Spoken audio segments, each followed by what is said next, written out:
तुम्ही गाठा. मग ऐका ना, सत्व गाठी उमगा तर सफल होईल शिमगा. तुम्ही हेच गाणं गा. कोणचं गाणं गा? हारी जय जय राम कृष्ण हारी.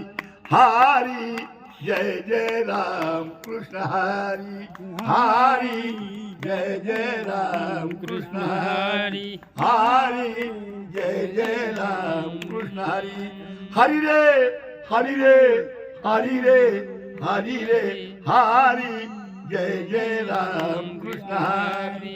हरी जय जय राम कृष्ण हरी. तुम्ही हेच गाणं गा तरच सफल होईल शिमगा.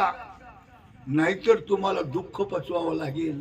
तुम्हाला दिवाळी कधी मिळणार नाही. तुमच्या जीवनामध्ये होळीच असेल, बोमा मारणंच असेल. मग ऐका ना, भूत सभेची कारटी हे सर्व भूतमय जगामध्ये तुम्ही अज्ञान काळटे, तुम्ही अज्ञान दिशेला आलेले काळटे, तुम्ही समजून घेत नाही विशेष आकलन काय आहे म्हणून.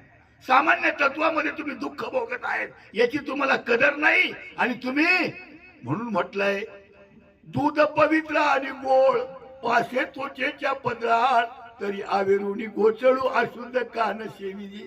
अरे तुम्ही नांगी मारली दादा, रक्तवाहिनी पर्यंत नांगी मारली. आणखी जर नांगी मारली असते तर नाथ महाराजासारखं तुमचं जीवन झालं असतं. तुम्ही नांगी कुठपर्यंत मारली? जिथं रक्तवाहिनी आहे तिथपर्यंत.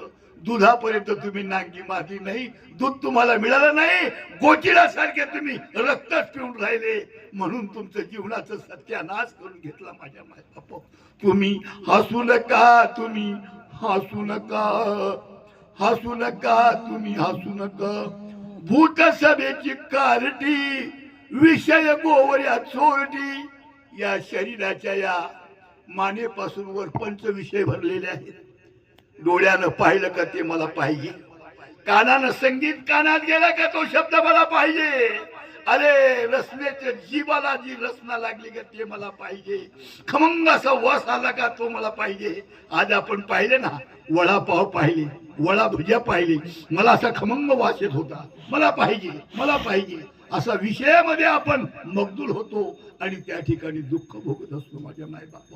विषय गोवऱ्या चोरटी उतरा कुकर माची राटी. तुम्ही हसू नका, तुम्ही हसू नका, हसू नका, तुम्ही हसू नका.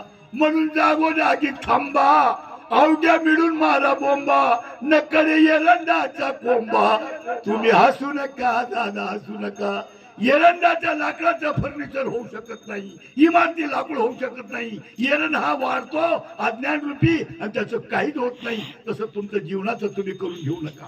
म्हणून हा जागोजागी थांबा म्हणजे क्षणोक्षणी विचार करा. नकडे एरंडाच्या कोंबा अज्ञानाला कधी कळत नाही. हे एरंडाच्या लाकडासारखं असतं. नकडे एरंडाच्या कोंबा.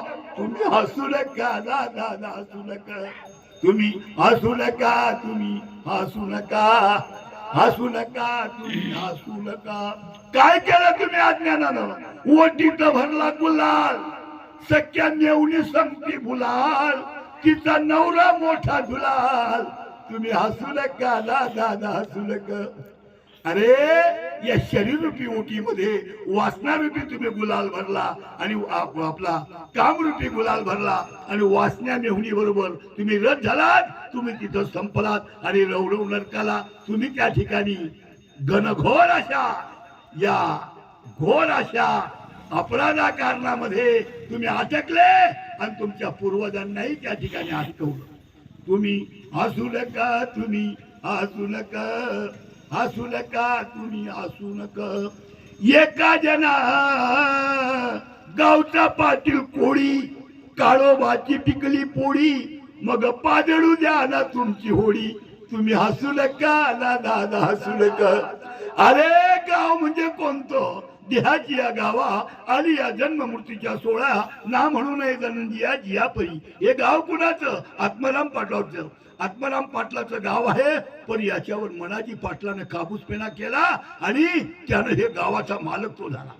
आत्माधनी पाटील बाबा, मनाजी पाटील चालवे गावा, बुधोबा शेट्ट्या बडकट गावा, घरात बसल्या असावा, खेळवी पोर, खेळवी पोर. हे हंकार नावाचं पोर खेळवते आणि हंकार तत्व हे शरीराचा नाश करते.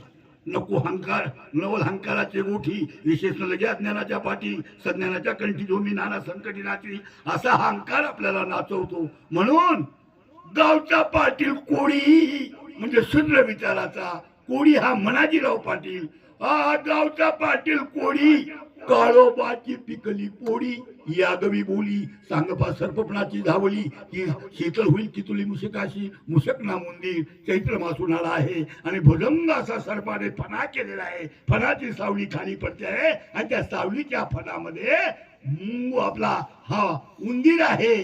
तो उंदीराला ती सावली कितपटीने शांत वाटेल हे तुम्ही सांगा माझे रक्षक बांधवांनो. अरे त्याला जसं ती शांत वाटत